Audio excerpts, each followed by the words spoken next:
Good night. Good night, everybody. Blessing, my family. Welcome back. Welcome back to another episode of the All Over It podcast. Today, September 22nd, 2025. God bless. First thing first, as usual, I thank you. I thank you very much for joining. We're growing every week. More people tuning in, more people subscribing, supporting, and I appreciate it. I appreciate you because without you, this podcast wouldn't be where it is today. So that's love. Okay. Now, as you know, I am on this journey to get the YouTube channel to 1,000 subscribers. So if you like the content, you're rocking with it, make sure to like, subscribe, leave a comment, share it. And as usual, I like to shout my people out. So leave a comment so I could know who they are, so I could shout you out.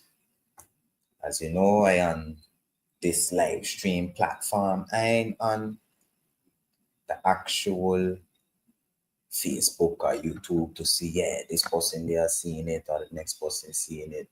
So the only way I could see is if you tell me. So yeah, you're done. As you know, we are on this financial literacy journey. We actually coming to a close at this financial literacy journey. Yeah. Good night, good evening, my mother. Love. Appreciate the support. Yeah. Yeah, we on this journey of building our knowledge in financial literacy. So I sharing with you all the knowledge I know, anything that I feel could help you. I here sharing with you. As you know, last week we do a recap, and we did the episode kind of light episode about sorry, reading something. Yes, my boy Saido. Nice to see you on, my brother. Love alone, appreciate it. Yeah. But yeah, last week I did a recap of the financial literacy journey or series that we've been on. And I also touched on asset protection, so different ways that you could protect all of these things you've been working so hard to build. So now today we're going to be talking about record keeping, the importance of record keeping. And I just want to throw a little teaser. Next week we're going to be closing the series, but we're going to close out strong. We're going to close out with a bang. We got a special interview with, I can't say no name, but a special interview about life insurance that I telling you don't want to miss, because a lot of people, when they hear life insurance, they only think like life insurance is for death, but they have ways that people leveraging life insurance. Long story short, they got people using life insurance like a bank, and I want to teach you how that working, and I want to show you the benefits that life insurance have to offer. I myself had one when I was in the US. I had to close it when I had moved back. And even now, I wish I still had it, and I do plan to reopen it, So yeah, bottom line, that's gonna be a good one. Trust and believe. And my interview is coming with a wealth of knowledge. Somebody who not from here in St. Maarten, but trust and believe going to bring the heat, come strong. So yeah, like I said, next week we got a good one. But no matter what, we elevating, we growing, and I glad you're here for the love alone. Much appreciated. So before I get into the meat of the matter, which is record keeping, I just want to give a shot. Today, my motivational message is shot. Telling you maybe about could fit in between here as well. And yeah, short little motivational message, maybe even a line, you could call it. Motivational line, which is related to the topic of today. Also, I know some people they see record keeping as a tedious chore, something that it's just an added task that they don't want to do, like one more thing on your plate. But I want you to look at it differently.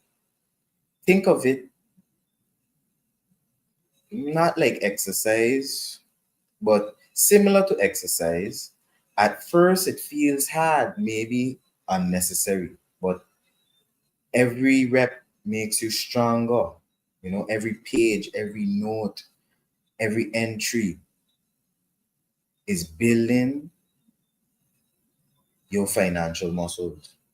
So record keeping doesn't weigh you down, it empowers you. So I just wanted to say that before I really dive into the meat of the matter, which is record keeping. And yeah, today I ain't wasting no time. I giving it to you. I know what you come here for. I know what you come here to hear, what you come here to see. So we on it. So firstly, let me share my screen.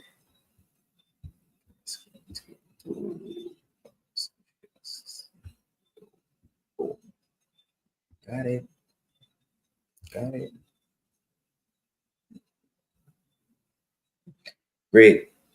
So before I dive into all of this, I can just give you a simple, plain example or plain definition of record keeping.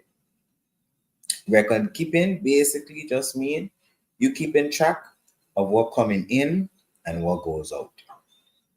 Honestly, keeping a journal or a diary is also a form of record keeping, but today we more focusing on the financial side of things, but of course we're going to blend a little bit of the personal and let me say journaling as well. Thanks for joining, Josiah Williams. Welcome to the chat and thank you for the support. Appreciate it. Love alone.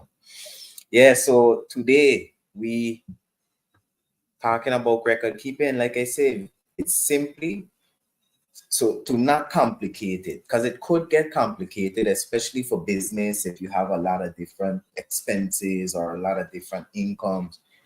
It can get complex, but if you really break it down to the fundamentals, the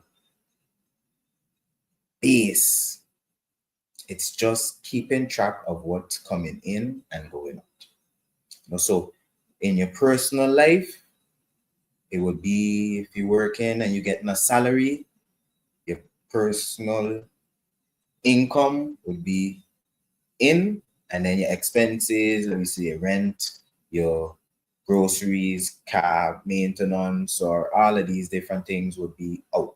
Check, so in, out. That's life. A ebb and a flow. It's just like the ocean. Yeah, big on my boy David in the chat. Yeah. Shout out, my boy.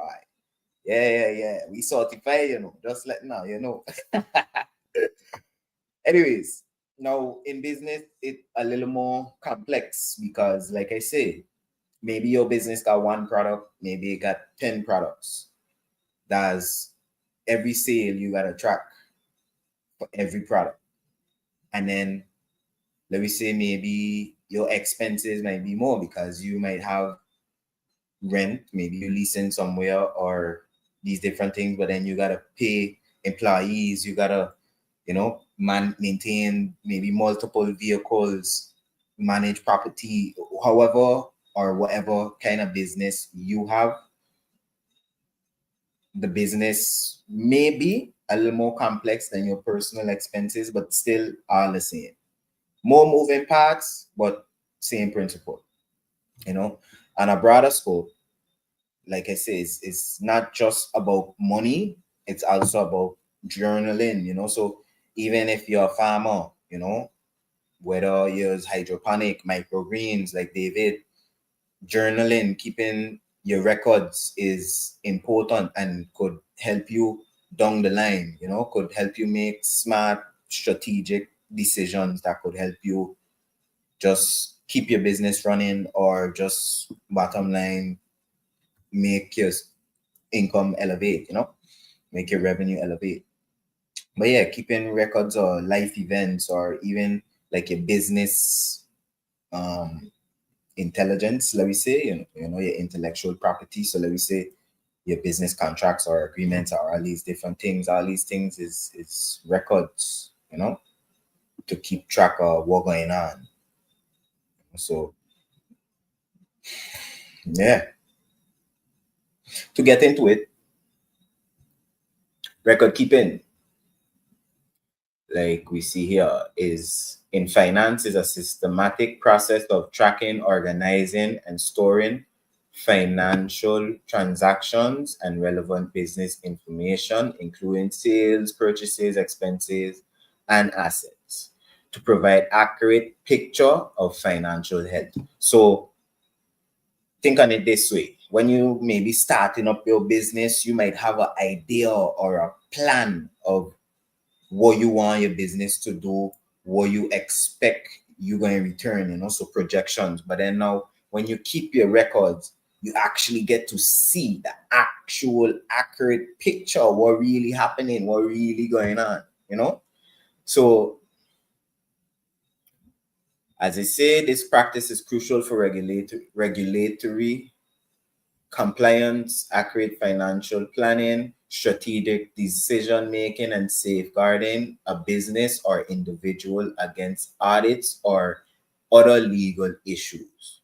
Check. So this could help you. Even my say, Maarten, people, we know the tax man ain't easy.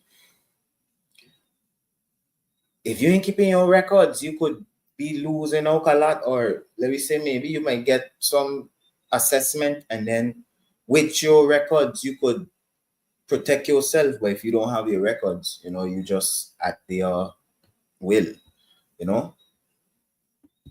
To move on to Merriam-Webster dictionary, the actual definition of record keeping is the act or practice of recording important information for future reference. The act of keeping records. Yeah, of course, they can just say, yeah, keeping records. But yeah, record keeping is keeping records. And I hate those type of definitions. Anyways, moving forward. Safety culture, record keeping, definition, principles. I ain't gonna go through all this, but as I can give you these links in the description on YouTube, as per usual. But I going through these like this because I have, some good things to talk about. So just know we are on a good track, a good path. So yeah, record keeping. What is record keeping? Record keeping is a method of keeping track of business transactions and activity either manually or digitally. So remember, see, they say manually or digitally, meaning if you're gonna write it in a book, like a physical book that you keep, like a notebook that you say, okay, you're gonna write down every day. Yeah, I make this money, I make this sale, this person come pay me, blah, blah, blah, blah, blah. And opposed to digitally, some people like apps, so I can touch a little more on that just now. Common records that a business should keep include correspondence, accounting, employee, and progress records. So correspondence is like emails, let me say maybe between your suppliers or, your business partners, let me say, or maybe between you and your customers, however it go. Accounting, of course, like we say, records, tracking the money, keeping track of the money, what going in, going out, your employees. So you should keep a record of who you got hired with you. Let me just say a full HR record keeping is necessary, bottom line. So you could know who actually on the payroll, who not there anymore, who, keep your track. And then yeah, progress records. So progress records is, as it says, you're keeping a record, a track of the progress. So if you maybe implement a new um, procedure, you're keeping track of how it's going over time, to see if it's working, or let me say if you're selling a product, you're keeping track of how well it's selling to see if that's going good for you. So yeah, all that's good stuff. Depending on the type of record, good record keeping practice will vary, and there are plenty of helpful resources out there that provide guidance in doing so. That is very true. While some of them may be overwhelming, good record keeping practices can be simplified by learning and understanding the basic principles according to this organization. Keep it so.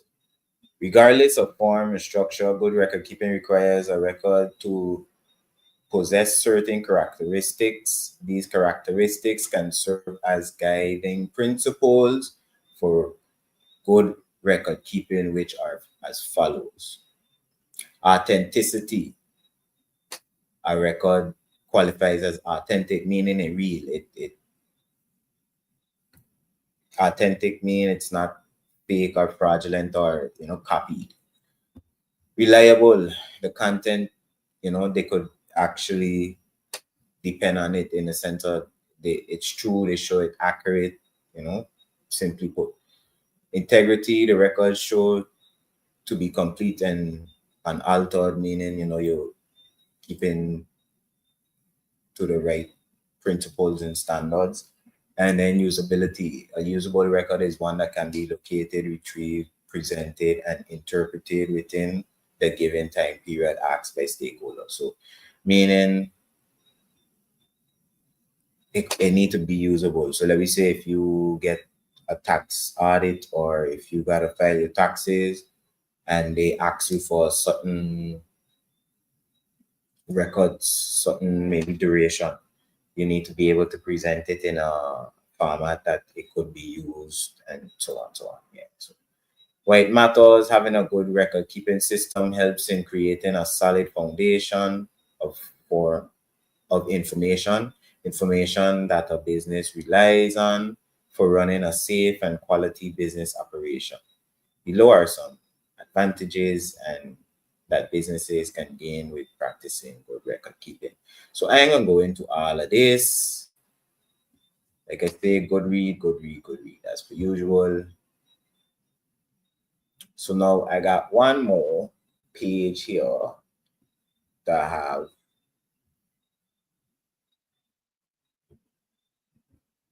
another definition. Trying to see how I could get this ad off the screen, to be honest.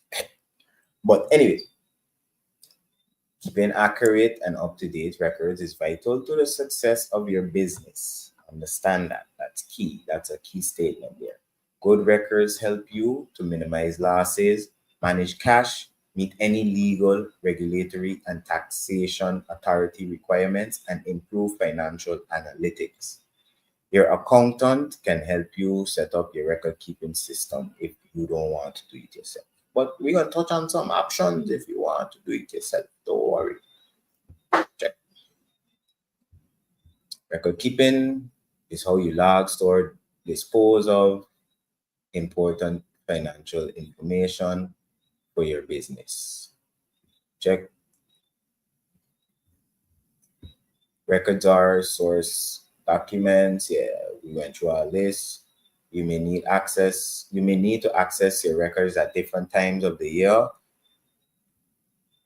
Example, end of the year or on request. So maybe if the tax office asks you for something, or if the accountant needs something because maybe he in some like I call it again. Yeah, like if he in a tax debate, like he contested good the filing, the assessment that they sent. Sorry, this last forward for a second. But yeah, so all these shows the benefits of good financial keeping, protect your business, measure your performance, maximize profits, plan and work more efficiently, generate meaningful reports. Just long story short, make your business flow and run better. Bottom line. So I went on YouTube and I said, let me find a nice short video representing this, but honestly, it had so much, and all of them was focused on business. I wanted something more related to personal as well, but I just say, you know what, let me show you, give you an example. You type in what is record keeping on YouTube, you have a large amount of videos. You could check whichever one resonate well with you. You could go click on it and all over it. That is it. Boy. Anyways, yeah, a lot of videos on the internet, a lot of articles on the internet about record keeping in your business, record keeping, why it's important. They even had one about like pitfalls or the negatives of not record keeping, but yeah, just so you could see a lot, a lot. So I want to touch a little bit on the methods of record keeping, so the different types and systems that they have to offer. So generally, it is two main approaches, which is, like I say, either physical or digital. So whether you have an actual notebook that you just jot down your notes in, like a physical, like whether it's like those white and black notebooks, or if you have those small like pocket notebooks, however you decide you like to do it or does do it, yeah, all of that is good. Another good one is ledgers. Like they have these ledger books that already separated or divided in columns, and like different sections, so you could put your the date, the description, so like what it is you're writing about, and then the financial ramifications, so whether you make some money or you spend money. You can go on the debit side or the credit side, meaning in or out. And so they have books that specific for that. Or like I say, if you want, you could keep your own journal that you're going jot in every day. Now, on the other hand, they got digital, like I say, they got apps, they got spreadsheets you could make, they got software like QuickBooks and all these different things. QuickBooks is probably one of the most prominent, common record keeping platforms for business. But yeah, got a lot of options. They got a lot of options. So yeah, we're gonna get into all of that. So methods of record keeping include manual, paper-based systems using journals, ledgers for transactions, and computerized systems which offer digital storage through local software, cloud-based software storage, or specialized electronic document and record management system. So meaning on the digital side, they either have like apps that you could have the information locally, so let me say on your phone, or it could be like in a cloud, so you know how it is, like you got your Google Drive or your OneDrive, or for those who don't know how it is, if you want to save things instead of just on your computer or on a flash drive or thumb drive, what you to call it, what you let's call it, and why let's call it. They have options that you could, instead of doing those two options, you could put it on a server somewhere else that's safe and secure. Yeah. And then, yeah, as I say, got specialized options for these electronic documents and record management. Yeah. They they have some good reads for this as well, but I wanted to go to this one, which is 5 best record management techniques. So a nice little intro, but I'm going to get straight into it. So as I said, here we share the 5 best records and information management techniques using records management best practices. So formalize your records management policy. So, like it says, one thing to have record management processes and another to formalize that process into a record management policy. A policy is a written document to establish, guide, and train employees on your record management processes. It ensures everyone adheres to proven effective record management techniques to maximize efficiency and streamline document workflows. So basically, what it's saying is, yeah, you could just say you're going to follow this record management system. So let me say maybe you decide today, you know what, I can download QuickBooks and I can make sure every day I use the QuickBooks and do my record keeping. But what it's saying is, especially in a business, it's good to have a written document that shows your record management policy. So, we're going to explain a little more what that is just now, but it explains why it's good because, it helps you ensure everyone adheres to the system, so you keep a standard basically. You maximize efficiency, so everybody doing things how it's supposed to, so things running more smoother. And yeah, you're streamlining things, bottom line. See, nothing is more critical to record management than implementing and adhering to a record management policy.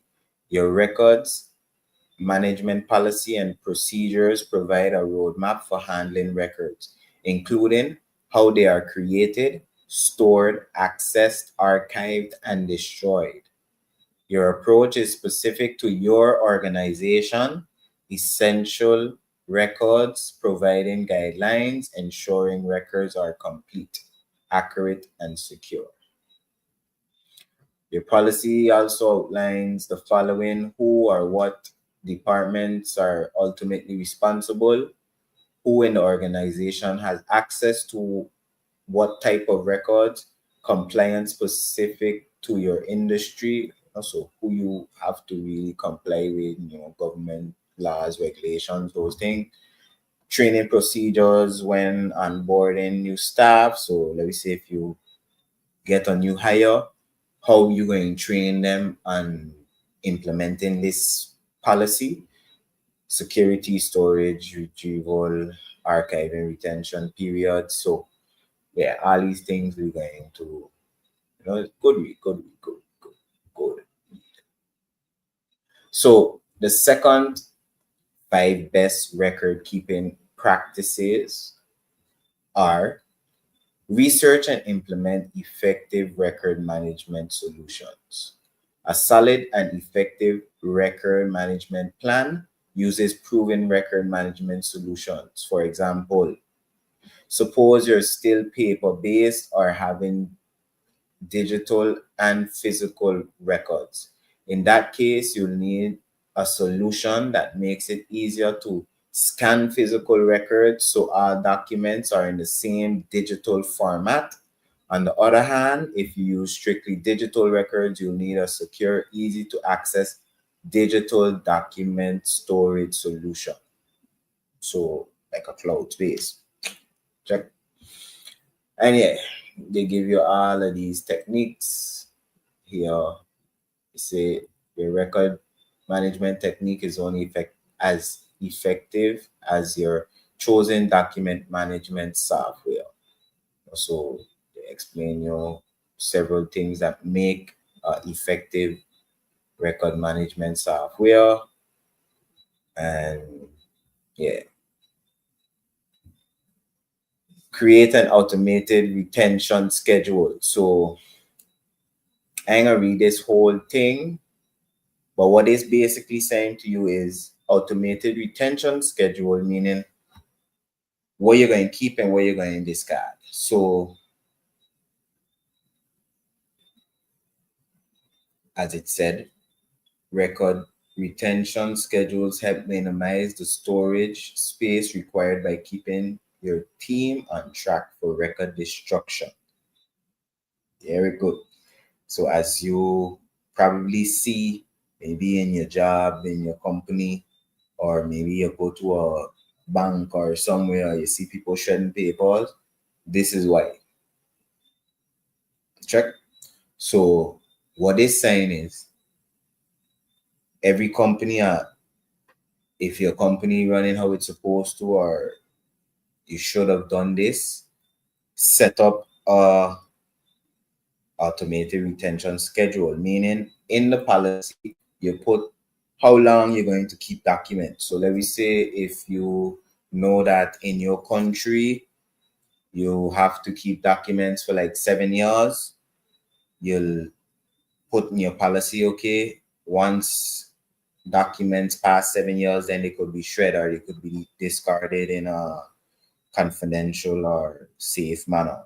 Those type of things. Because usually these type of things are confidential information, meaning you don't want to just throw it in the garbage and then somebody could pull it out and be like, what? All about making all of that? Okay. You don't want that. So yeah, you do these things and yeah, like I say, as an essential element of your record storage and management policy, your retention schedule is a dynamic document covering several document types based on government regulation, industry guidelines, departments, public records, stockholders, authority, and more. So it said the benefits of an automated retention schedule include your team always knows what records can be destroyed and when. Check. So you see, I talking nonsense, telling it to you. You free up physical and digital storage space to reduce storage costs. That's something I gotta do on my phone now. My phone got so much pictures and videos, man. I gotta pay for a cloud storage and I ain't want to do it. Anyways, you make record searches easier with fewer files. You remain compliant with all applicable regulations. Yeah. Simply put, an automated retention schedule optimizes the number of records you manage while maximizes efficiency for storage space. Simple. Maximize accessibility while minimizing security risk. So this tip or best record management technique basically just saying you want to make it accessible, so make it easy to get to, but you don't want it accessible to any and anybody. So you don't want it to be like a security risk, So in simple terms, you want that, let me say, all the employees, all the ones that need to deal with these records have access. Now, you don't want that because all the employees have access, that maybe they have it open and then somebody come in from off the road and they could see all your information and your records. So you got to know how you're going to manage the openness of getting to the information, because you need it. You need to access it just in case. You never know what could come up and you might need or want to pull up some of this information or all the information. But you don't want that any and anybody could see it. So the same thing for your personal. Let me say you have your small notebook that you just jot down all your finances. You don't want that.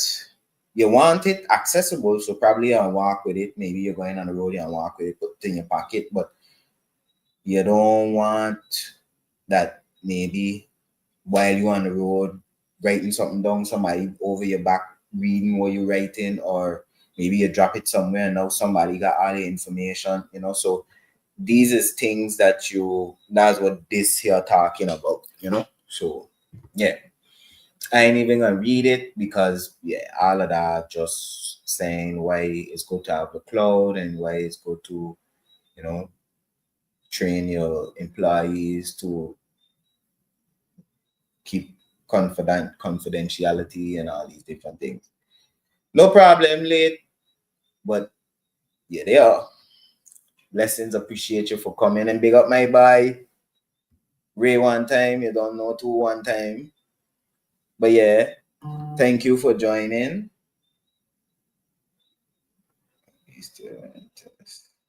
Sorry. Someone just come in. Anyways, yeah, the fifth one and last, adopt effective document indexing techniques. So indexing mean like the little tabs on the side. So indexing records use effective metadata naming practices when creating, storing, and searching for data. So let me say maybe if you using binders and you got like specific names and the little tabs on the side, so you could make it easy for you to get to certain things. Maybe you have like February 2020 that now you could just flip through and say, okay, I need everything from that month or from that year or however. So bottom line, indexing is just categorizing and creating a nice structured way how you want to organize your record keeping setup. So yeah, we went over this article which talks about the 5 best record management techniques. Before that, we went over a few definitions and a little bit of information about good record keeping practices. Literally gave a Merriam-Webster definition. But bottom line, what we're saying is record keeping, like I say earlier, in simple terms, is just keeping track of what going in and going out. So yeah, whether you is somebody who like physical or digital, I ain't gonna lie, I'm gonna talk about the both because I have, let me say, positives and negatives of both sides, but yeah, whatever type of person you are, you gotta decide for yourself, okay, I have to do this.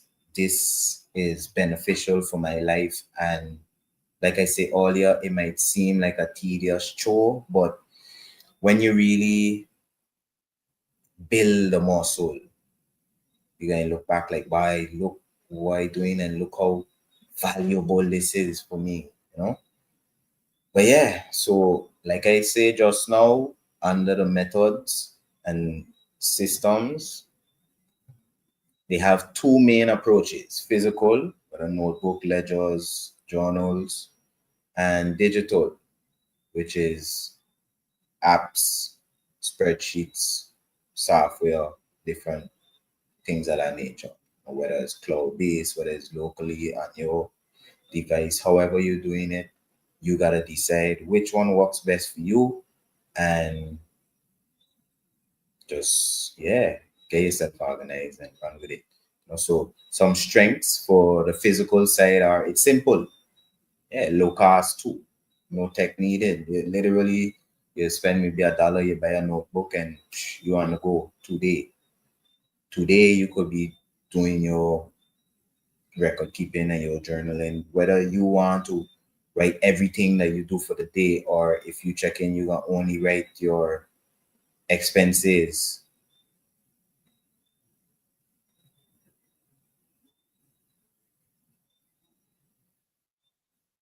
You spoke of cloud, and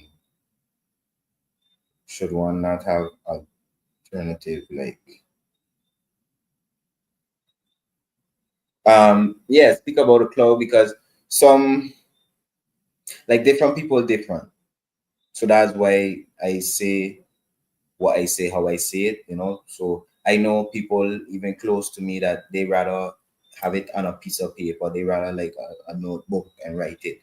But now if you somebody that digital, I could say for me, I have this app I've been using, like a let me say a spending app.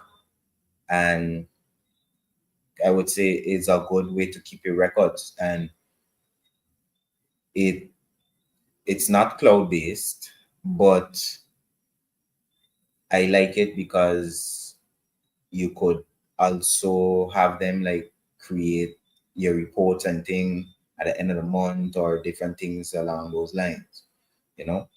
But I ain't gonna lie to you, even me personally have been revamping my record keeping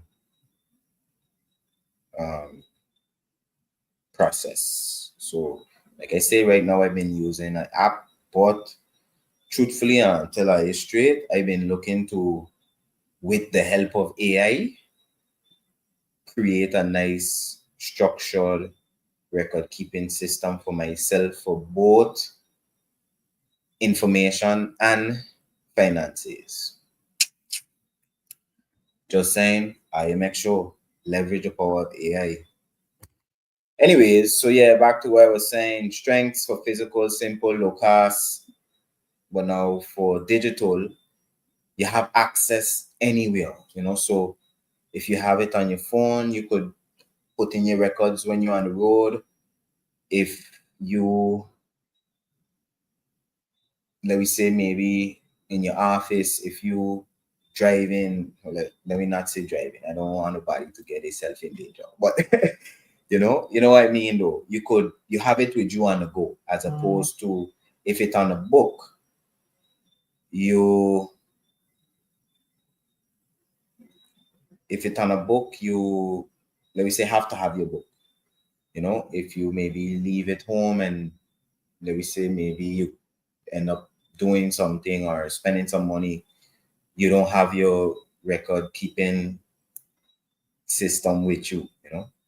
So as we see, why I say I personally have it back up all around digitally and external drives and recording voice to text. You see? So smart. Recorded voice to text. So you don't that's basically a journal right there. So you journal it from you talk to your phone or whatever device. You're going transcribe it for you. So then you get it in text form.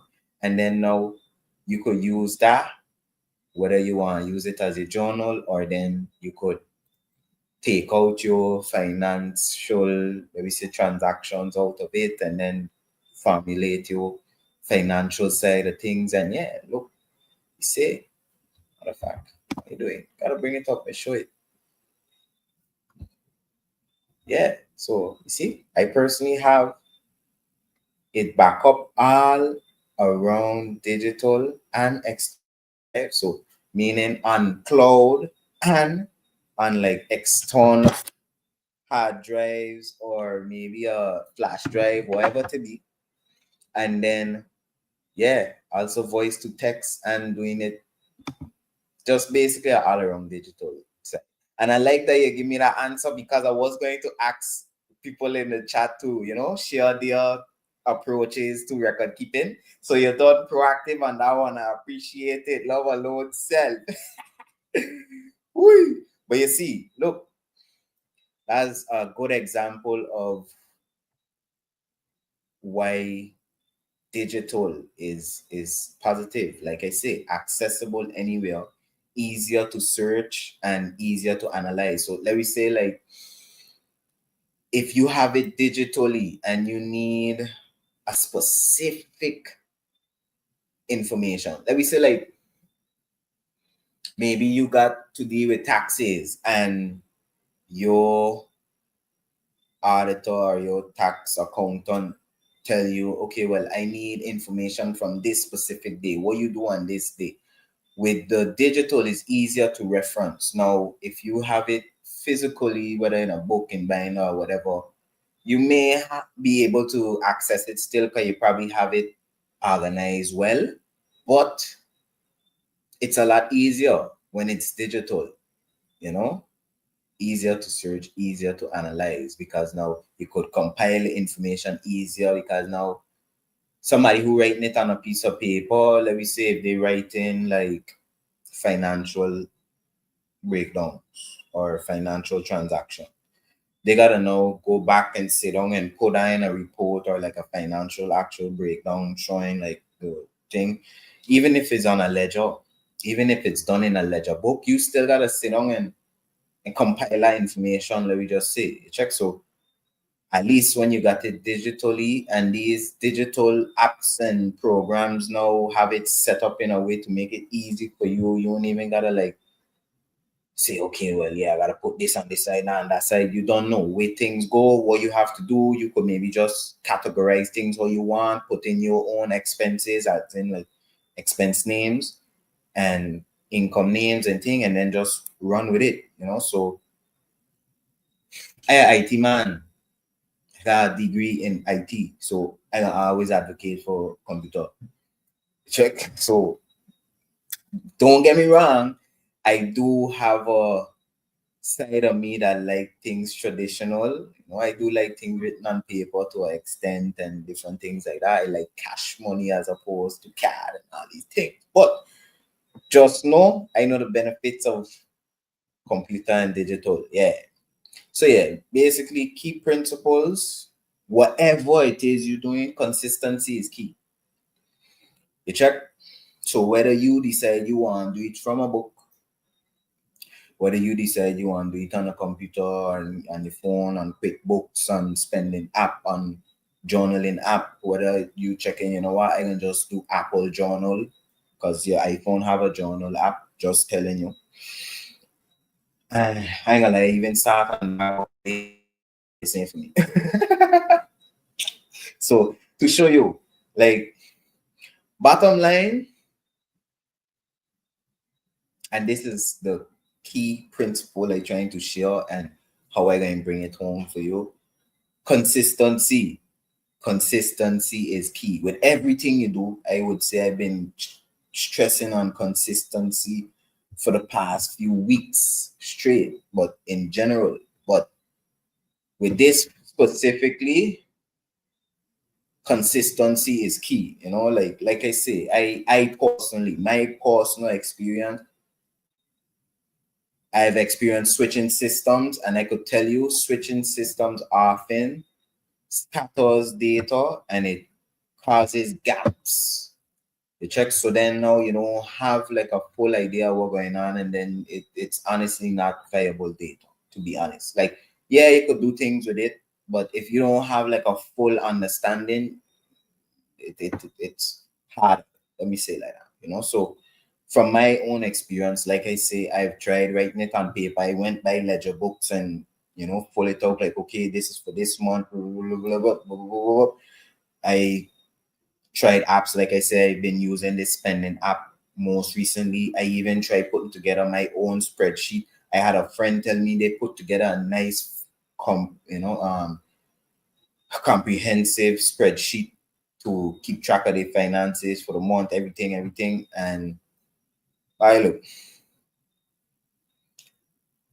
like I say, whatever you decide, or if you ain't decided yet, let me say like that. Whatever you decide, just realize the power is sticking to one. That's where the power really lies. When you laser focus, when you really hone in and say, you know what, okay, this is it. Good to go. And I'm gonna lie, I feel confident even me with my personal situation. Cause even like I tell you, I looking to transition to like a more AI based system. I still feel good because the system I'm using now, I am able to take the content, the data and the information and easily transfer it, you know. So at least in my situation, I'm facing gaps or I'm, you know, kind of scattered. You check? So yeah, but bottom line, systems don't make you consistent. You make the system work. So, like I say, find your system, whatever your system is, whether physical, digital. If you don't mind writing every day on a piece of paper and then, let me say, organizing or scheduling yourself that maybe every month, at the end of the month, you sit down maybe an hour and just go through, say, okay, well, this is what went in, this is what went out, come in, went out, correction. Then so be it. That's your speed, that's your style. I know they have people that not tech savvy and they checking my now. I want to do all of that. But whatever your decision is, figure it out, laser in and stick to it. Consistency is key. Consistency is key. I could stress on that all night, but yeah, I can move on. I have some stories I want to share with you about these topics about record keeping and the benefits of it. But before I get into that, let me show this next comment. My drive connects Bluetooth even to my transcription specs, Excel, and I'm an Android too. You check? So, you check? I appreciate that. You see, and look, you just need to understand this person here, Oracle, ain't nobody to play with. Yeah, let me just say like that. You check, but like she doing great, but even still not the most tech savvy person either. So I ain't belittling her at all. But if she could get herself set up like this, you could too. You know, so just believe in yourself, you know. But you see, she got she drive with all the content connected by Bluetooth to her translation and transcription. So everything just smooth and running together. Yeah, I love it. Anyways, so my stories today, three stories mainly, and then two short, you know, little additions. So I got three stories today for you based on my father, you know, some stories and life lessons from my father. You check? So not words from him directly, but things that I pick up from our interaction. Let me say like that. So in these three stories, I'm gonna show you how keeping a good record system can help you with profitability, leverage, and protection. Very good. These are important things. Good. So I can start with profitability. I'll tell you a story about our chicken coop. I don't know. Maybe on previous episode, my recurring viewers maybe hear a little chicken crowing in the background and think, yeah, I got a chicken coop in, I would say, my backyard, but it's not really in the yard. Let me say like that. But yeah, we got a chicken coop. And I remember like it's yesterday when my father decided, yeah, he want to get some chickens and build up a chicken coop and thing and this and that. And I checking like, why? At first, I was hesitant and didn't like the idea because I chicken, man, these chickens gonna just be crowing in my head all day, which factually so, you check, but I go to love them. I'll be 100% honest. You check? But the point is, when me and my father built the chicken coop, he didn't just guess at how it was going to work out. He tracked everything and he keep track of the costs of the building, the feed, the medication, so whatever things we give the chickens to, make sure they stay healthy and producing how you want them. And then yeah, he keep track of the eggs that was produced, the sales, and after a certain period of time, he could have looked back in his notebook and show me that, this is what I invested, this is what I earned back since, it take me this long to break even, and this is the profit, without those records, he would have only be guessing, with these records, he could have proved the project was working. You check? And that stick with me. Because, like I say, I see everything and I know everything. And I know from a little boy growing up, I know my father always with his little book, his little copy book. Wherever he go, he got his little copy book. He come home, he sit down by the table and he writing what happened, So, like I say, we decide we're going to do the chicken coop. Build it up, okay, cool. And that to show you the power of planning too, You put together a plan. You say, this is what I want to do. You decide, okay, this is what you're going to take. And once you have your plan formulated, you now execute. You put it together, you actually do it. You spend the money, you build up your project, whatever your plan is. And once it's completed, then you maintain it. But anyways, yeah, chicken, you know what? I want to build a chicken coop. You're going to take this amount. Let me say, for example, if we build up that chicken coop and it take maybe $2,000. Let me say every couple of weeks, you got to buy feed. You got to make sure you're maintaining them. Like I say, you got to give them different, like, medication, if anything, natural or, not synthetic things. We stay organic. But anyways, yeah, you keep track of your business. And like I say, after maybe like what it was, we finish building the coop, we get the chickens. For those who don't know, a chicken to take from a chick to maturity, for a chicken to start laying, it take about maybe 6 months, about 6 to 7, ranging from 5 to 7. Let me just call it 6.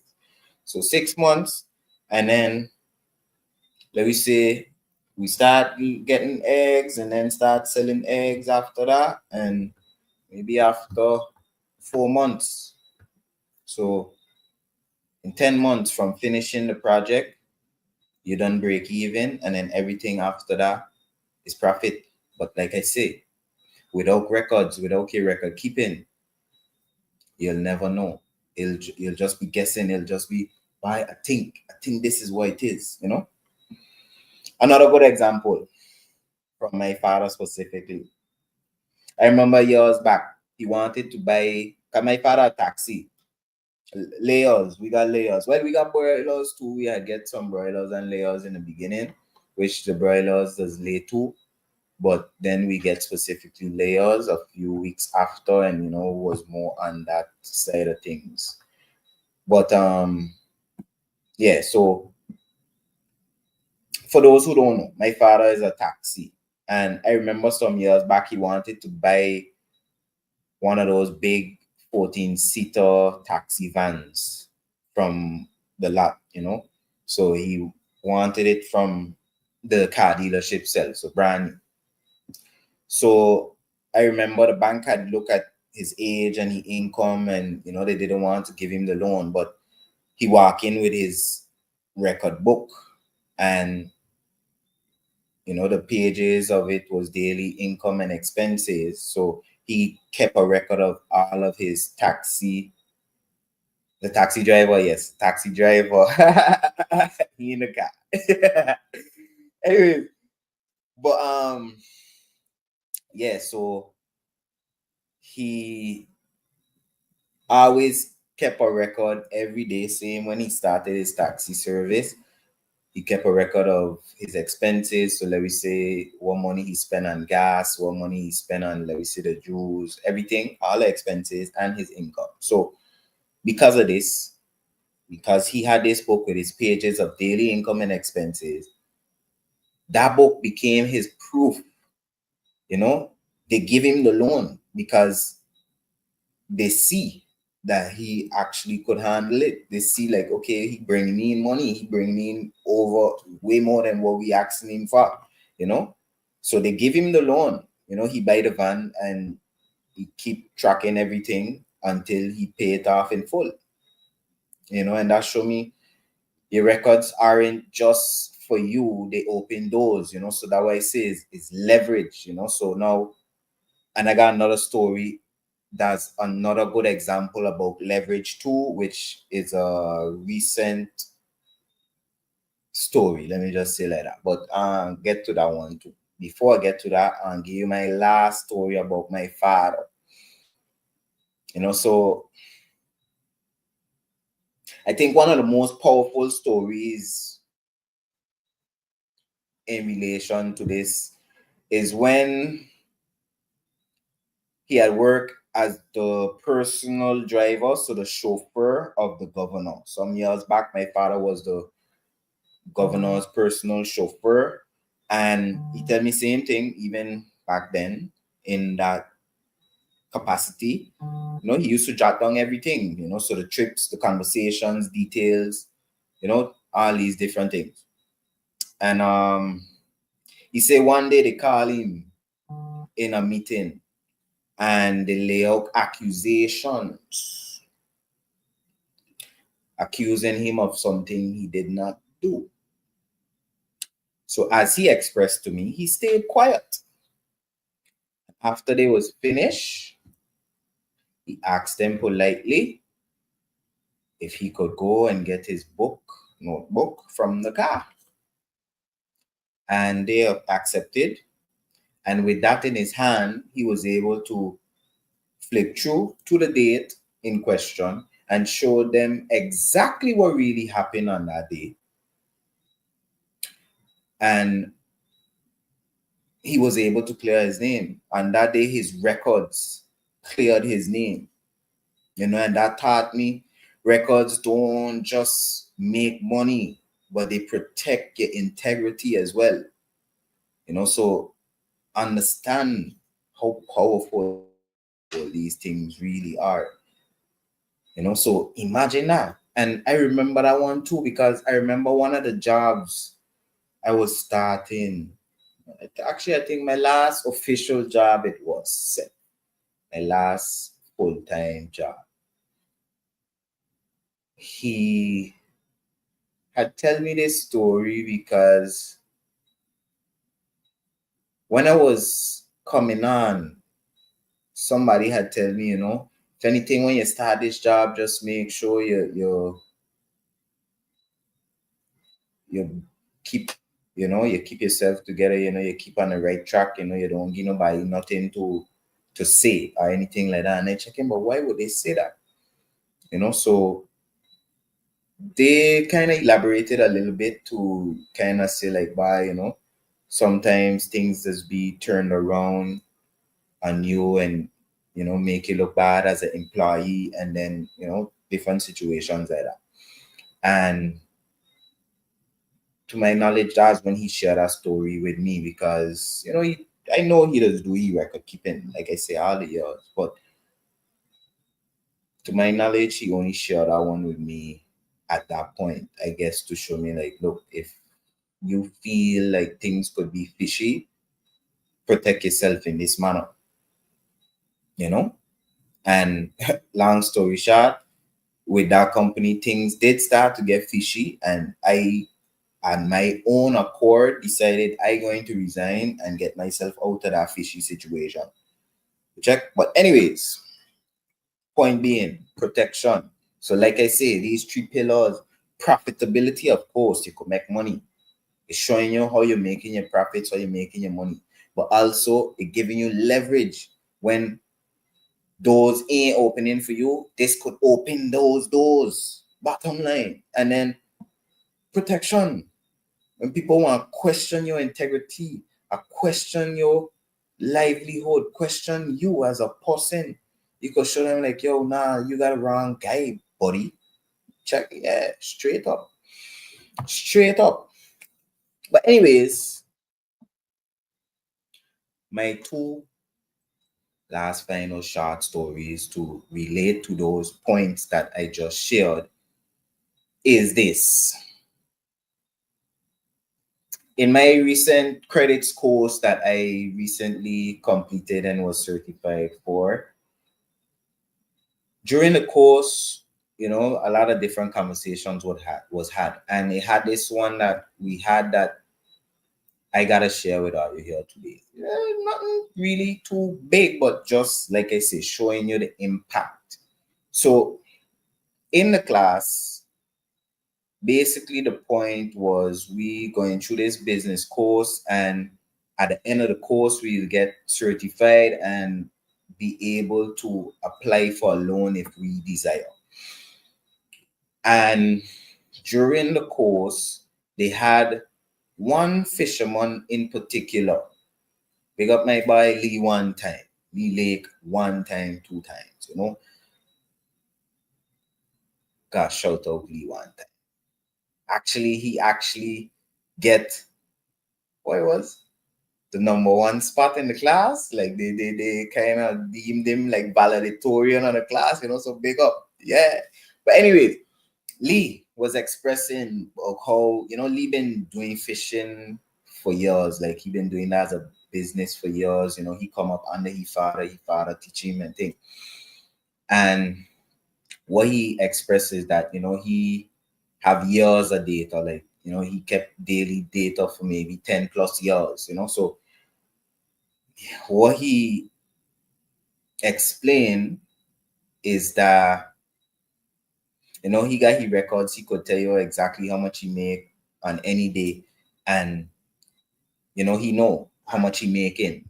You know, so he checking by. He know he could cover the loan for sure because he know how much he making. He know how much he going to be able to bring in, and he shared this one story too that was also very impactful. He talked about how because of his data, he was able to shift his focus or his product offering at a certain point of the year in order to minimize losses, maximize profits. Let me just say like that. So what he explained is because he does keep his data, he noticed that I guess after climate change and thing, like at a certain point of summer months, they don't got no snapper, or the availability of snapper decreases significantly. So maybe if you could have catch like 100 a day, maybe you're catching 2 a day. Let me just say for random examples. And saying like how because he had this data, he checking, you know what? When those times come in, he gonna shift his focus to lobster instead of like fishing for fish during them months. You know, okay, well he ain't gonna get no snapper and you know most of those type of things. So he focused on like maybe the pot fish, if anything, and the lobster. Cause he know okay, people gonna always want lobster. Once he could get a lobster, he can get them sell, and you know that's good business. That's good business there, and I commend him because even another good point to add is during the class, because of him expressing that, you could see the presenters or the lecturers or the persons who organize the course. You could see their positive reaction towards it, and you could see like they're intrigued. They start asking all kind of questions like, yeah, okay, so you know about this and blah, blah, and that data literally opened doors for you, because now you could get, let me say, maybe in researcher gigs, or maybe like people will come to you in search of your information, because maybe, let me say, like how he's a fisherman, they might have like foundations or organizations that checking, what they need that information, so they'll come to he pay he for to know, okay, well, how you figure out that these slappers ain't coming around no more, type vibe. So it really is power, is leverage. Yeah, but the last story I'll add is about this gentleman. For anybody who don't watch Shark Tank, they'll know this guy, Kevin O'Leary, Mr. Wonderful. Most people know him as. I actually had used a snippet of this same interview some weeks ago. Honestly, don't ask me which episode that was, but I had used it as like a motivation, because something I'd say was very motivational. But bottom line, I like this channel too, The Diary of a CEO. Great channel. They just do interviews with wealthy people, on different topics, and it's a good channel to watch, because like they just say, if you want to be wealthy, you gotta get advice from wealthy people, be around wealthy people, like mingle with wealthy people, instead of taking advice from people who in the same boat as you. So yeah, I just listen to the wealthy people. Anyways, in this interview at around 1 hour and 22 minutes, it's actually chaptered, so you could like skip to the section I talking about, just saying. He had a section where he talked about the role of artificial intelligence in your finances. So I'll just play a little piece of it, but I ain't going to really get into it. I'll just play a little piece, and then I'll explain you what he's talking about. Where they have a giant studio with a 6K digital wall. You could hear, right? Everybody could hear, right? Where AI links up your script to. Most businesses have developed, large and small, direct-to-consumer strategies where they try and build relationships with customers and sell them product direct. Yeah, they still use retail. Say you're Nike or something, and you were 27%, direct-to-consumer before the pandemic. You're now 50%, and direct-to-consumer gets you higher margins, but also gets you data, gets you information about the preferences of your customer base, what they like, what they don't like, the flavors, and what they buy, when they buy, where they buy it, all that stuff. And it's very interesting, that data. And let me give you an example. Wine business. If you think about the wine business, the challenge of a 1,000-year-old business, you don't know what the weather's going to be like. You don't know what varietals to grow, because you don't know what the preference of the customer is, because you're selling it through multiple tiers of distribution. During the pandemic, 43 states in America opened up direct-to-consumer sales from the wineries on the West Coast. For the first time ever, the wineries found out what people buy. So to not keep us here long and drawn out with what he's talking about, I recommend you to check out this video and check out that section. Great listen, because anybody who is a business owner or aspiring business owner, it's good content, good information to frame your mind. But what he basically talking about is the power of data. And basically data is records. Record keeping is data. And in this section, he talk about how he have a wine company, and because they just keep the data and kind of make data driven decisions, they was able to maximize and not lose during a specific period of the year. So just like how I explained just now with like the fisherman, similar situation. Kevin O'Leary and his company realized that around summertime, most people, especially women, they want moscatos and sweet wines and those type things. So they noticed like around the summer, they are like red wine and dry wine sales would decrease significantly, and they'll make a bunch of sales in sweet wines. So they decided, what? Summer coming up, we say maybe a few months before summer, they decide let we shift our focus and focus more on the sweet wine. So let we say they lessen the production of the dry and the merlots and red wines, and they say, what, let we do some more moscatos and increase our production of the moscatos and the red white Zinfandel and all these sweet ones. And because of this, they was able to increase their revenue. And think on it this way: if let me say if they had keep it how it is, maybe they would have make $1 million, because they was able to decrease their costs on one side and increase the revenue on the other side.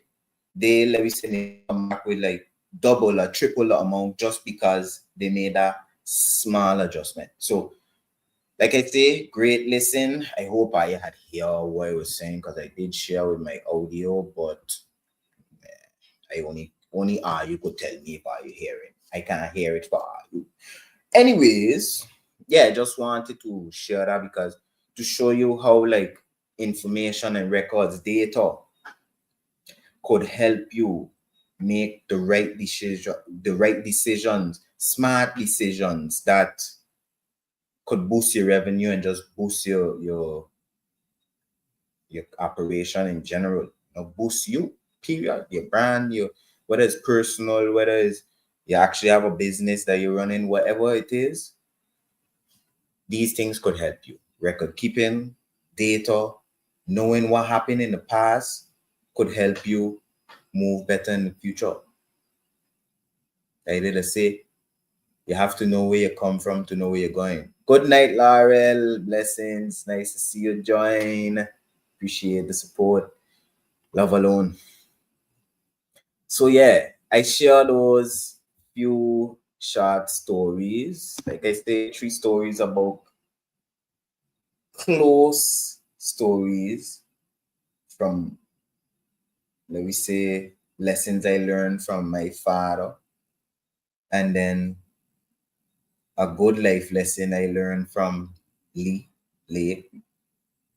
a fisherman, local fisherman in St. Maarten. And then look, Kevin O'Leary, big billionaire, millionaire, telling you data is key. When you got that information, you're good. So glad to see you say yes, you could have hear. You see, I like that one. If it was me, I would increase water and less wine for daytime. It's that. Say the wine for the night. I feel you. But anyways, so as I move on, I want to touch a little bit on why this is overlooked in St. Maarten. Why most people in St. Maarten specifically, and other countries, maybe regionally and others, they got people, individuals that just say, "Bye, dying for me." But I have a few points on why, or at least I feel why it's overlooked. Which the first one is because we are a cash-based culture, so most times you don't get a receipt. Most times you don't really have a paper trail to follow, so a lot of times you go in the shop, you'll have to ask for a receipt if they have or offering one. Once money leaves your hand, the record down. And so most people, they try to remember these things out their head, but then a day or two might pass and you don't remember what you do 2 days ago. Check. So that's why it's good to jot these things down, even if, let me say, you don't get no receipt. If you could have a somewhere that you could go and check, like, okay, on this day I went out to this restaurant and spend this amount of money on this food. All of that is good information for you because that help you with the second one, which is number two, living paycheck to paycheck. Most of us just like they say hand to mouth, or like they're trying to make ends meet. Your salary come in, gone in days. Most people on say, Maarten, that's the situation. You get paid today, the first, or let me say you get paid the 28th. So some people get paid before the month even start. Let me say you get paid the 28th, and by the second, you ain't got no money. Whole salary gone, like literally all of it gone, and you're wondering by what I going to do for the rest of this month. So that's another reason why most people in St. Maarten have multiple jobs, multiple streams of income and thing, because it's like one can't make it. So then you get another job, or you got some type of side hustle that you're doing, whether you're tinting, whether you're cutting grass, whether you're cooking food, whatever it is. But these is the reasons. But without records, people, you can't see where it went, or you can't make smart decisions on how you're going to move forward. So like I say, because we are cash-based culture, you won't going to write that you spent $100 when you went to Astra, let me say. And that's cheap, to be honest. I just use an easy example. But then next month, you're wondering why you're in the same boat. But now, if you had say, okay, well, let me keep my records, and you see, by last month I spent $100 by Astra, maybe I could hold it on that for this month. I could ease back on that. I ain't gotta do that. That's $100 now in your pocket. Or let me say you say, okay, use half. That's $50 in your pocket. Check. A lot of people don't balance budgets well at all. So yeah. Also, is a mindset and perception thing, which is number three, the third point on why it's overlooking St. Maarten. When I say it, I mean record keeping, just to specify. And yeah, mindset and perception. Records are for big companies. Only big companies need that, Small hustles or personal expenses or finances don't need that, But that's far from the point, because especially your personal finances, you should track your personal finances, because let me say that could help you know what you could do. Let me say maybe you want to move into a new house, or buy some property, or well, yeah, if you paycheck to paycheck, you probably ain't studying buying property. But anyway, yeah, you know what I mean though. Like it's a mindset thing. Most people feel like by I have to be on a certain type of level to keep my records or keep track of things, but that's not true. You could be making $100 a month. You could be making no money. You could be jobless, and keeping your record still is a positive thing, because then think of it this way, it's like a good habit or a good skill to build, because then now when you on a level that you have abundance, let me say, you know how to manage it, you know how to track it, you know how to keep it going. you know you see, taxman will make them pay if they don't have no proof. Exactly. So all of that is a point. So that was saying it, people feel like, yeah, you have to be a business, or small hustles don't matter, but taxman is coming for you. And if, let me say, they send you an assessment and it wrong, and you don't have your records to prove it, you cannot contest that, you cannot dispute that. And that's what I was looking for earlier, actually. Anyways, look where they come. Yeah, so you wouldn't be able to dispute it, because you don't have no records of your own as, like, backup. Like I say, protection. Like how I say with my father's story, even though that was work related, is the same concept. So mindset and perception is a big reason why people don't do it. And then number four, busyness or hustle life. Like you got multiple hustles, multiple obligations. record keeping just feel like an extra job, an extra work you gotta do. Like, why I gotta sit down and write this? Man, I could be making money. Check most people I know, I promise you, most people I know, that's the mentality or mindset. They're gonna say, "What? The time I spend in doing that, I could be making money." But trust and believe, this is helping you make more money. I'm telling you. Because now that money you're going to make, when you come and you write it down in your book, let me say a month, 2 months after, you could say, okay, well, look, this person, I went and I deal with that day. Let me see if I can spin back on day. Let me see if I can follow up with day and see if they'll be interested in some more service. So yeah, most people they're busy, they hustling, so yeah, life is overwhelming for them. But trust and believe, this would help you and probably even help you ease your load as well too. So might seem like an extra work, but this extra might actually make things less. Let me put it like that. Jack. And yeah, no immediate reward. So most people they look for things that they could see the payoffs one time, and a lot of times in life it don't work like that. A lot of times you have to put in the work, you have to build the skill, build the muscle, like I keep saying, so that down the line you could be like, watch me by, yeah, check.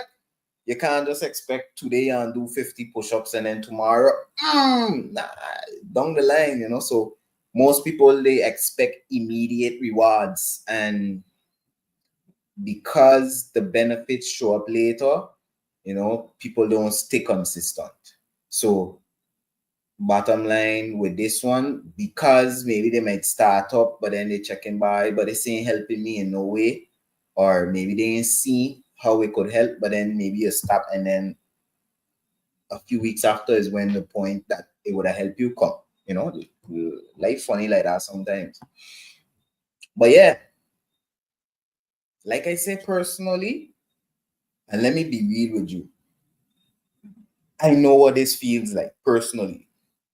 Early on in my working days, I used to spend freely, enjoying myself. I used to go out. Anybody who know me know I go out, whether saki, tantra, or whatever to be. You're living life, one life to live, factually.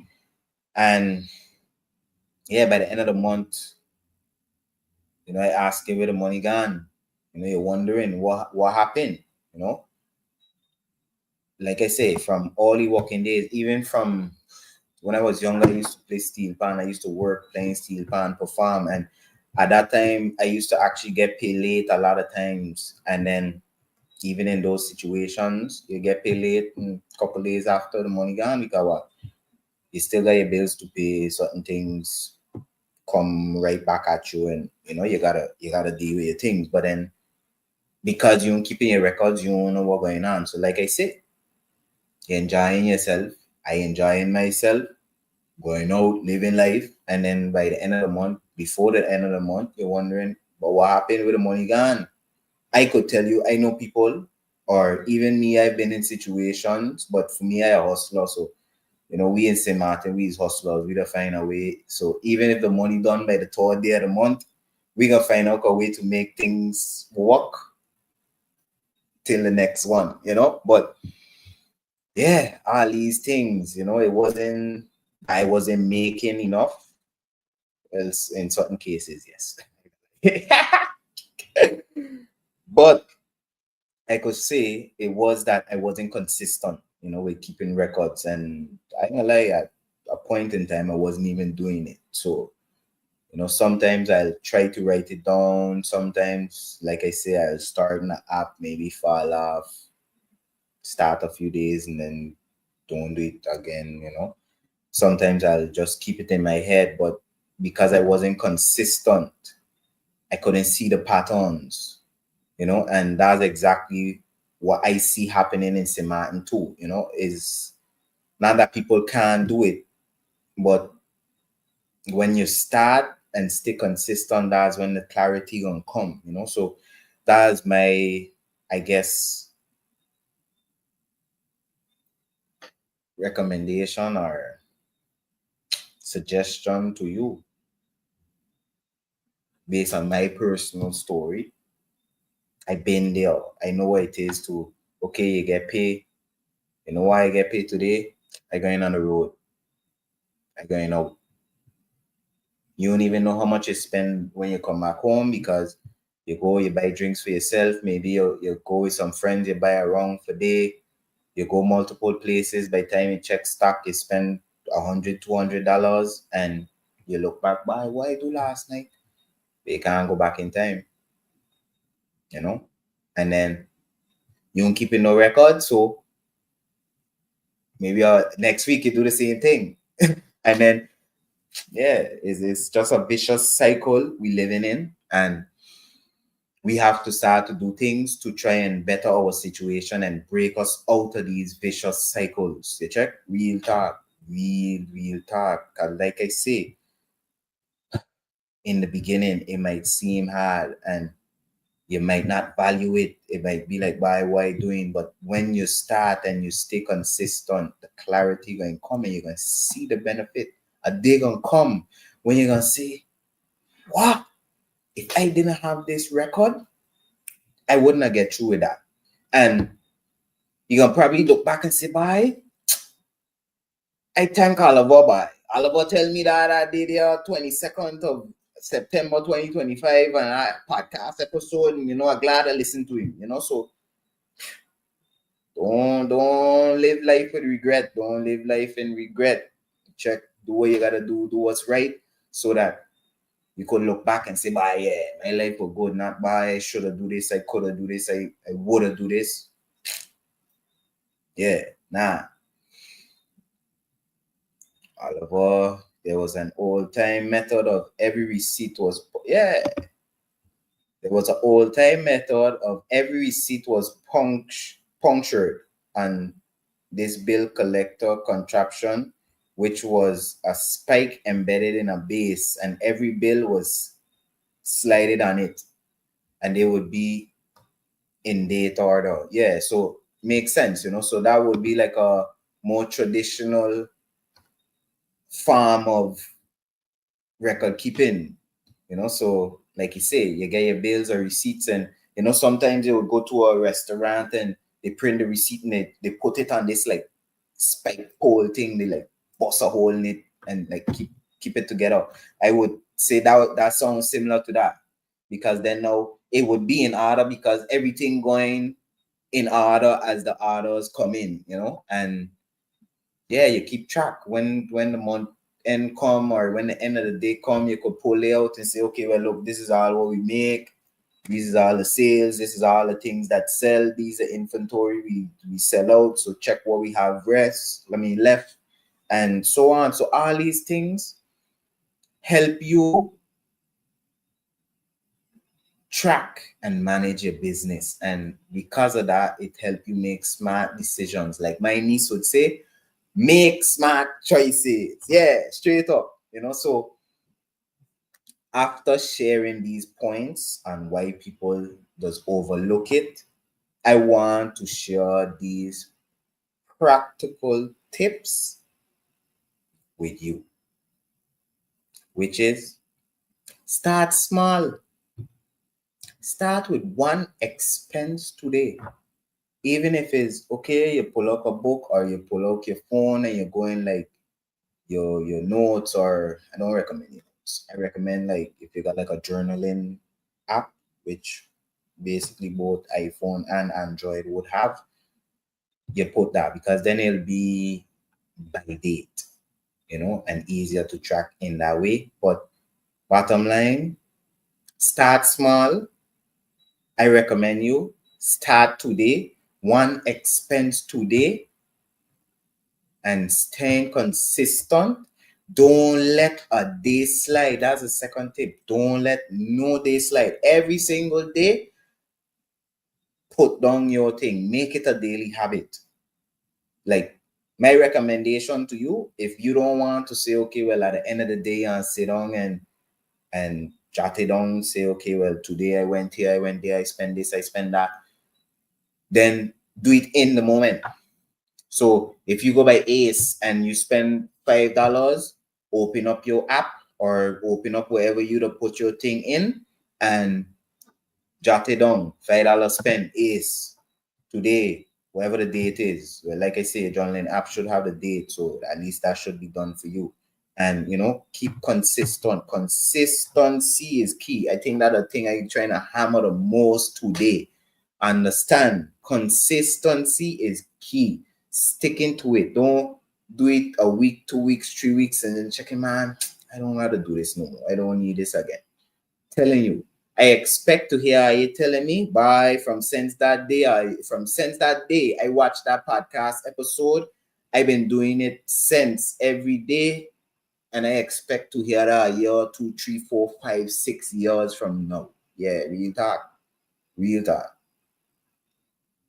Find your stream, find your system, whatever it is. So I recommend maybe you do that first. You figure out for yourself. Sit down, do some soul searching, think on who you are for yourself, and decide, okay, I know me, I ain't so tech savvy. Maybe if you're open to trying or learning, then you could go down that road. But if you're not, if you're checking by now, I ain't want to learn none of them thing, I ain't want to do none of them thing, then you decide, okay, I can stay paper. And then you decide, okay, why need to do that?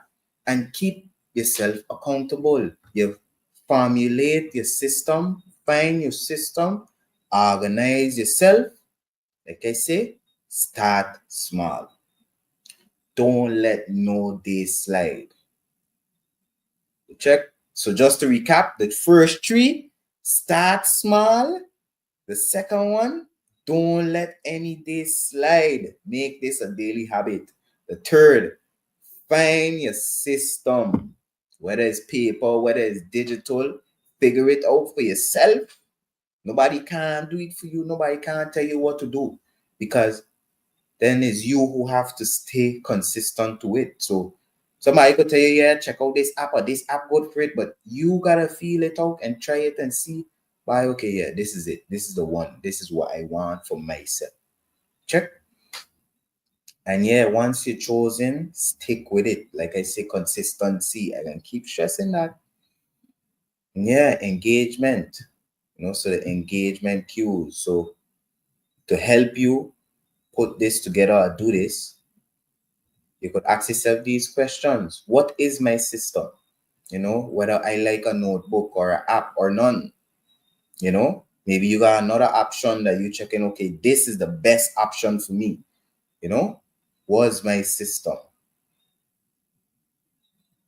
Now, you tell yourself, okay, I'm going to do this daily. Maybe you could even, if you decide you want to do it one, like at a certain point of the day, you could schedule yourself. Say, okay, when I come home from work, I'm going to sit down by the table. So let me say I finish 5 o'clock. I reach home 5:30. I can come in the house, sit down by the table, just jot down what I do for the day, what I spend, what blah, blah, blah. Close my book, go inside, change my clothes, and get to my relaxation moment of the day.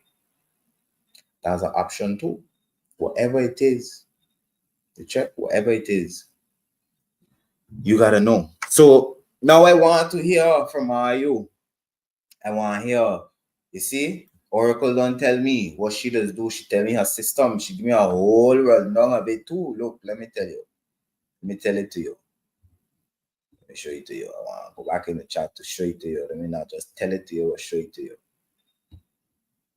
Check. I personally will have it back up all around digitally and external drives and recording voice to text. Check. Yeah.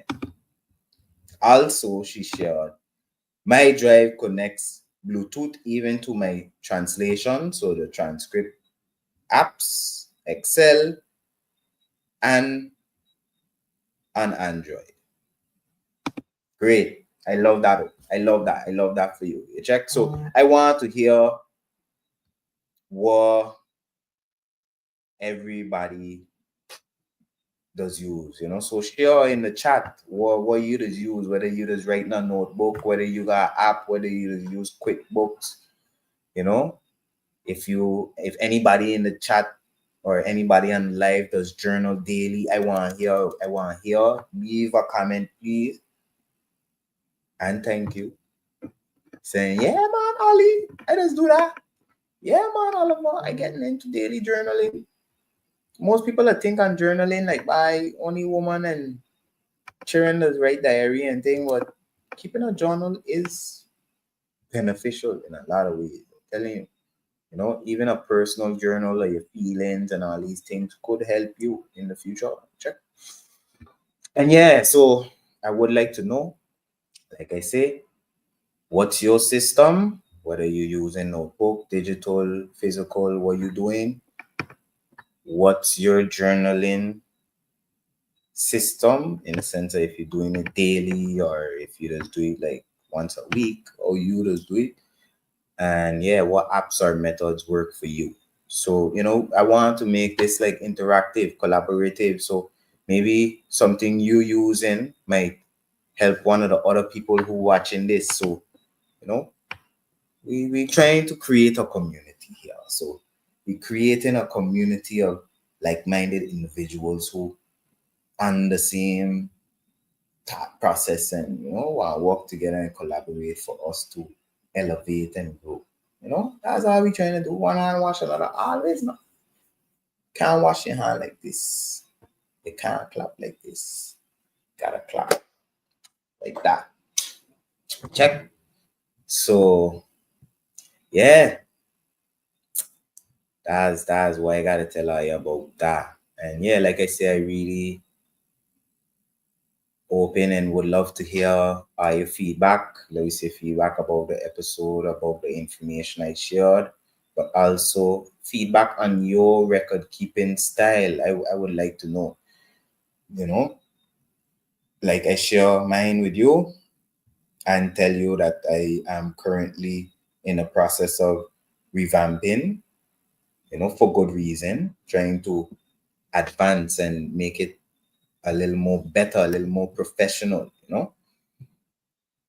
And yeah, so we see, Josiah says, I track all bills, sales, and dividend payments monthly using MS Excel, Microsoft Excel. Great. So yeah, so you see, Josiah share with you, Excel is his main go-to. And like I share earlier in the episode, he not the only person I know that does that.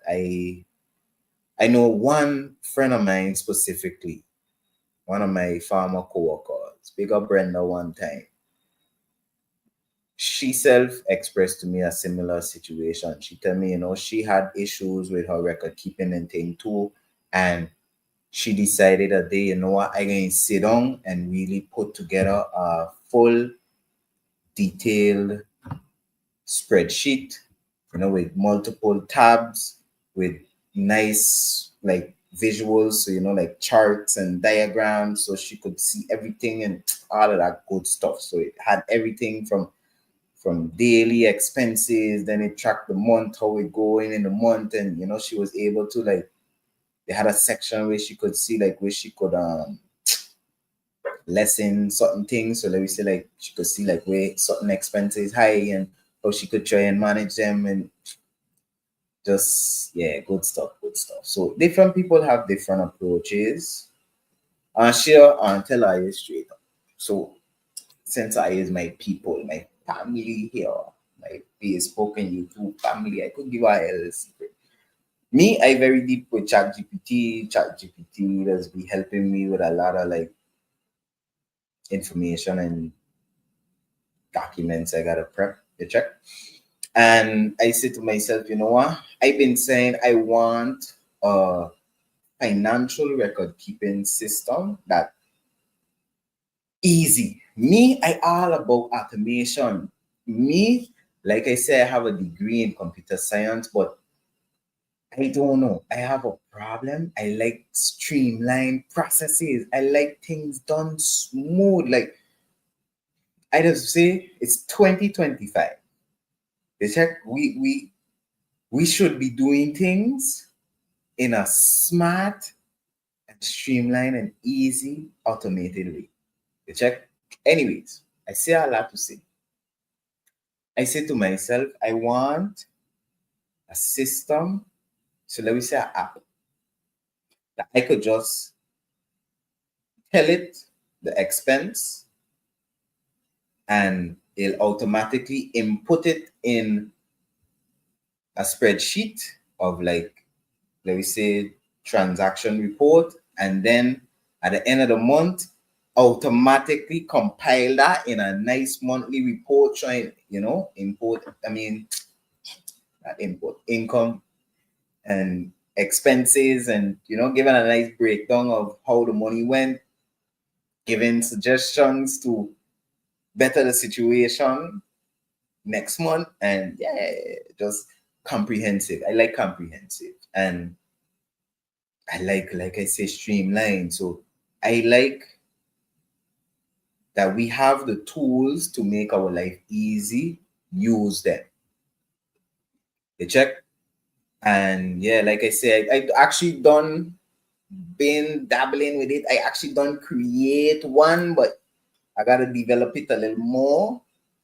So yeah, because right now I have an app that I could literally just go and input, okay, the date, the amount, and like where I spend, so like a little description, and it'll automatically input it in a spreadsheet for me.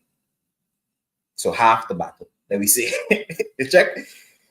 But now, yeah, I need the rest of it. So been working on developing that, and once it's fully compiled, like telling her, yo, that gonna be the way. Maybe I might come on and tell her, hey, my record keeping system set up, maybe even share it with her so you could check it out too and see if it's working for you too. But just know we are on the forefront of things as per usual.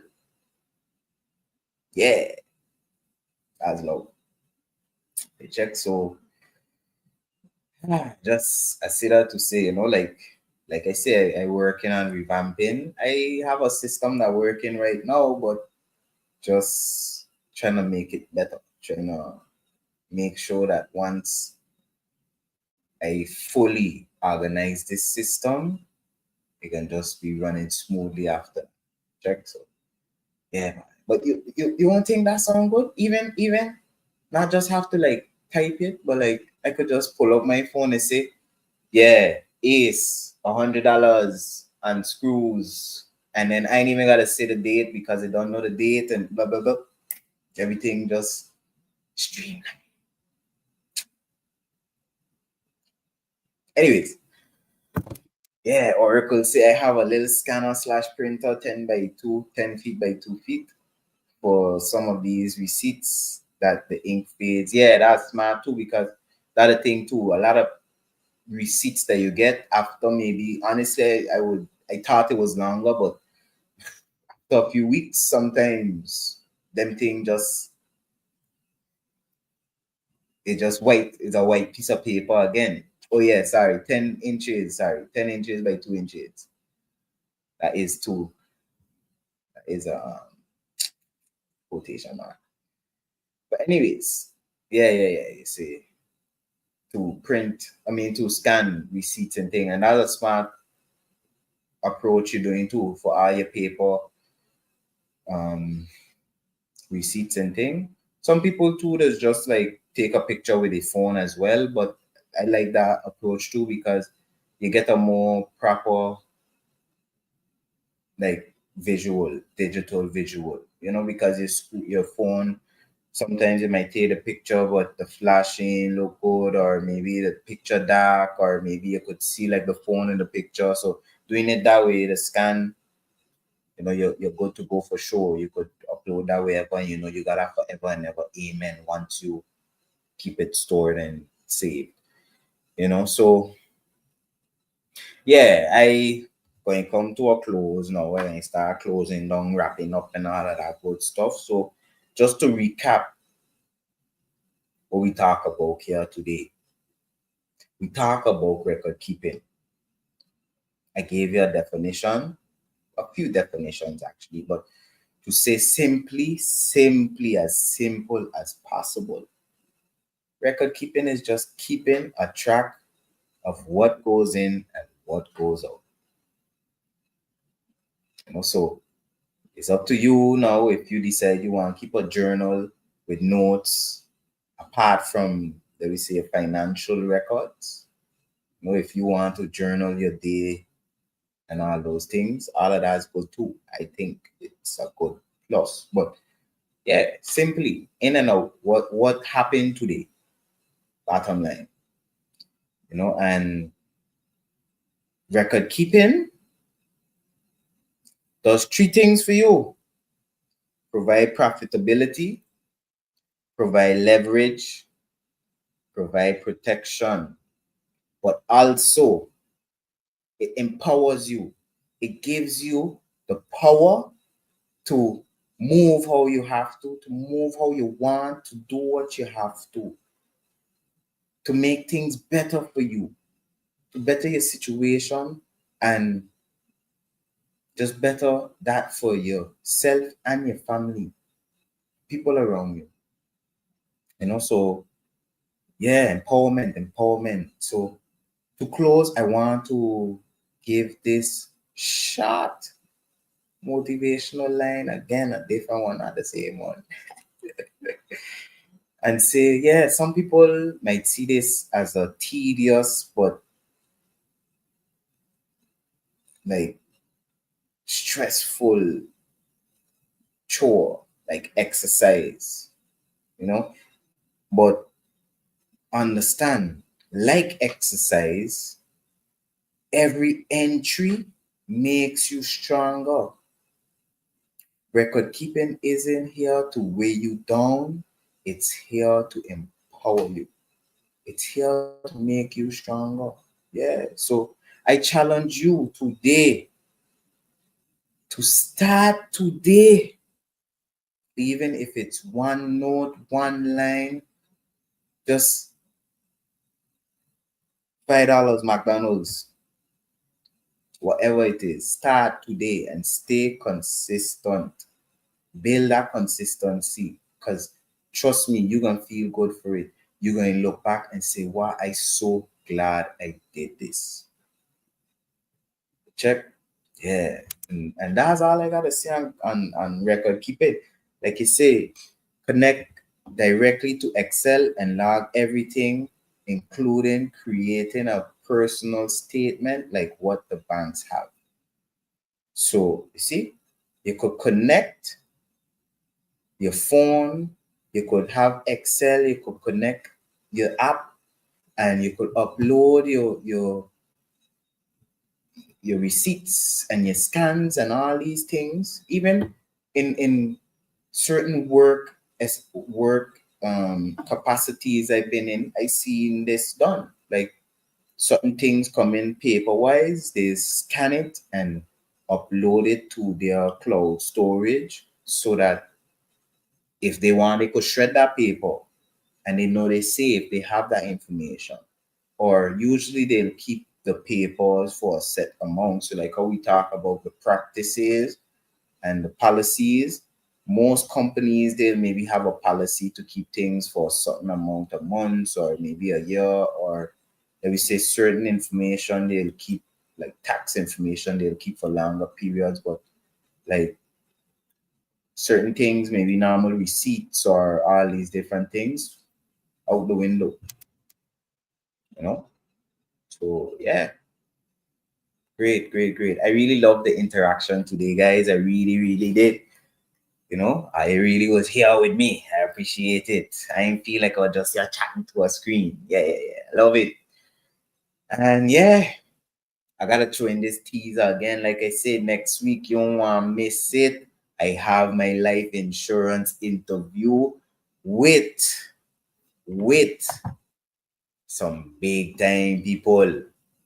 Yeah. I got my boy Clem Edwards, founder of Vanguard of Wealth, and his wife Shanita Edwards, also founder, both of them co-founders of Vanguard of Wealth.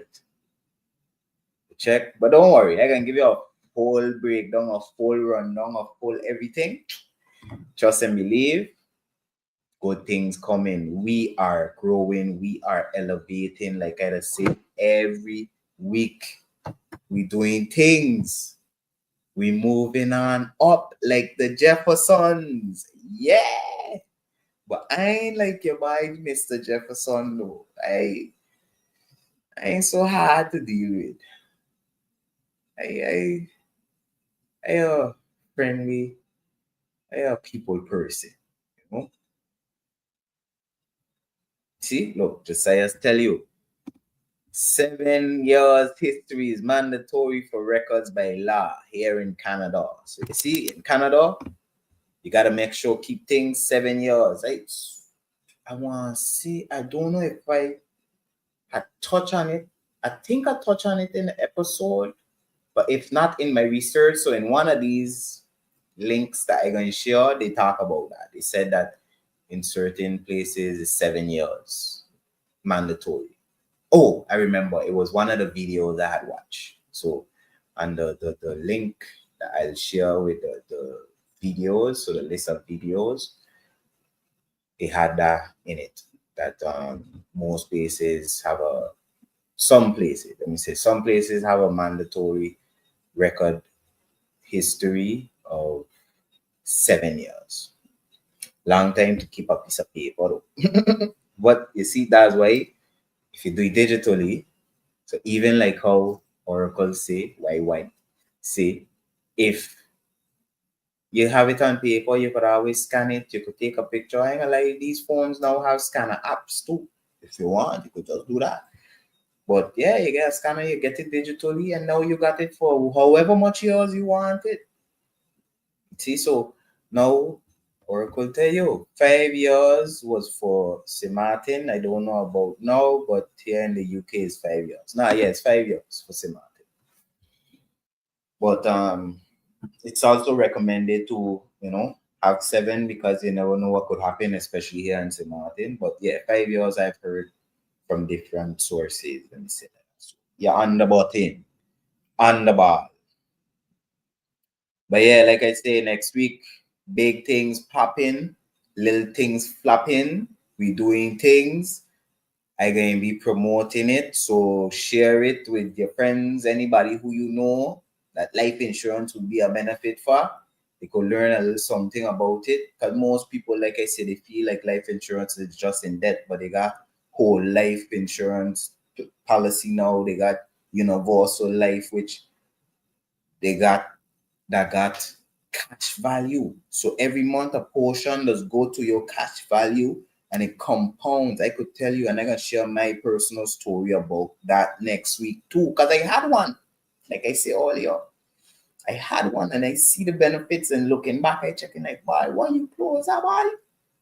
But trust and believe, I can get one back. I have it now yet, be honest, but trust and believe I can get life insurance. And not to say like, buy yeah, life insurance for when I dead, but no. Life insurance, the one I had, I was paying maybe $30, something like that. And I had $500,000 death benefits. Same $500,000 life benefits. So that means like if something happened and I fall sick, I could use that. I ain't gotta go and put myself in debt with the doctor or whatever. Good. And then it got cash value, like I say. So every month, this growing. And when I reach a certain amount, you could do things with this. But I want to give out all the gems yet. Next week, you can get everything. Check. So that being said, as per usual, I love you. I thank you for coming on. I really do appreciate the love and support. Like I say, I appreciate you. Without you, this podcast wouldn't be where it is today. Like, without you, I'll just be here talking to myself. So I appreciate you. I really do. being here, interacting with me, and just being on. Like I say in the beginning, as you know, I am on a mission to grow my YouTube to 1,000 subscribers. So, do all that YouTube stuff. If you rocking with this, if you like this content, do all that YouTube stuff. Like, share, subscribe, comment. I'd love the comments. I'm telling you that. I'd love the comments. I'd be looking out for your comments now. Just telling you. So even when you go watch it back, if you got a comment, leave it. I listening. I looking. 2 eyes. Like an eagle in the skies. Anyways, no problem, man. I know incognito. That's me too. I never used to like the spotlight, but look at me now. You know? But yeah, little incognito under the radar don't hurt sometimes. I respect it. I don't knock it.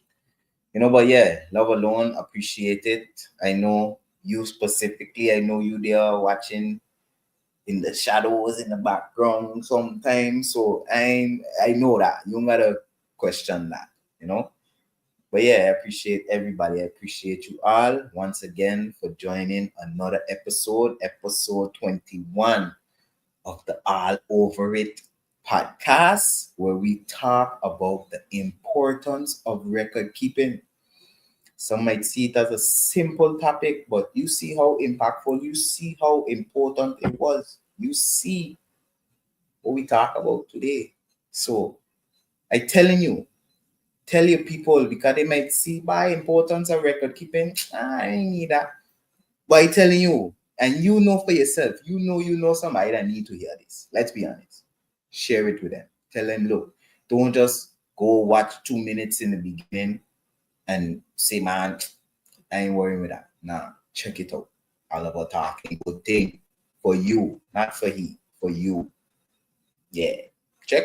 Tell a friend to tell a friend. Yeah. Sing it at the top of the mountain top. All Over It podcast. There for you. We uncovering it all. Yeah, that is it. Check. But yeah, you don't know. My people, I am going to leave you now. Like I said, I appreciate you. I appreciate your time and your engagement and your interaction. Just appreciate you for being there with me through it all. Love alone, love and blessings. I hope you have a positive week ahead. And I can see you here next week for sure. You can always find me on my social medias. You could always reach out to me. But yeah, for sure, for sure. For impactful content, check me out right here. All Over It podcast. We'll be uncovering it all. So yeah, you have a blessed one. Blessed week ahead. See you later.